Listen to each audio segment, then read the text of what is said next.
May nabasa tayong post at tinatanong ng mga teacher yung DepEd Philippines Nakalagay dito, alam ko DepEd to hindi ko alam kung DepEd to DepEd Philippines. Website kaya nila to? Hindi ako sigurado. Nakalagay dito April 1 to May 1, 30-day teachers vacation. June 1 to 5, Brigada Eskwela enrollment, masyadong short period,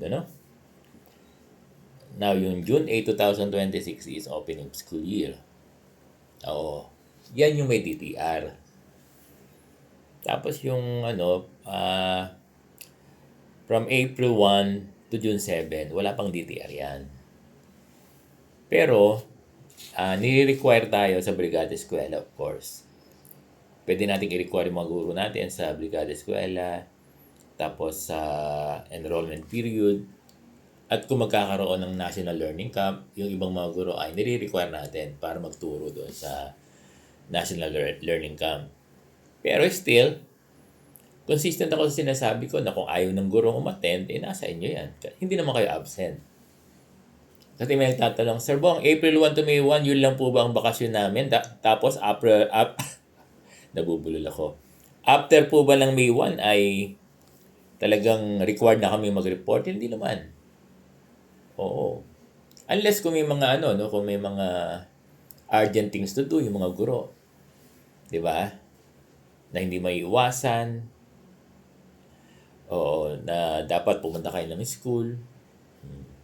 Kayo naman, kahit sabihan kayo na huwag kayong pumunta ng school, pumupunta rin naman kayo, di ba? Kung higpitan kayo ng principal nyo, huwag kayong pumasok ng school ng 2 months. Hindi nyo rin naman matitiis, di ba? Dahil kayo, yung mga teachers, pumupunta rin naman ng school dahil meron silang mga ginagawa. Minsan mga tungkol sa loan, di ba? Everything, marami na piniprepare yung mga teachers. Lalo na yung minsan ginagawa na rin nila yung nila, di ba? Yung kanilang IPCRF, everything. Pero balikan natin yung April 1 to May 1, nakalagay kasi dito 30-day teachers vacation. Akala ng mga guro, tinatanong sa akin, Sir Bong, after po ba ng May 1 ay required na mag-report yung mga teachers? Hindi. Kasi 2 months yung vacation nyo, April and May. At yung June 8, yan yung start na pwede na kayong absentan.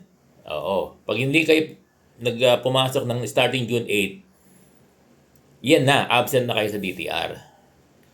Babawasan na kayo ng sahod. Pero yung April 1, di ba?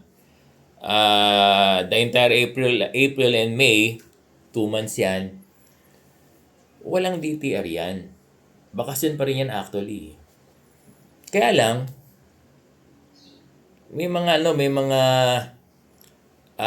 required na guro na umattend. Brigada Eskwela, nire-require tayong lahat yan umattend kasi stakeholders tayo . Enrollment, pwede na sabihin na ilan lang. Diba? So, may mga activities tayo. Hindi ko lang alam, wala pang memo yung yung National Learning Camp, Oo, dapat meron yan.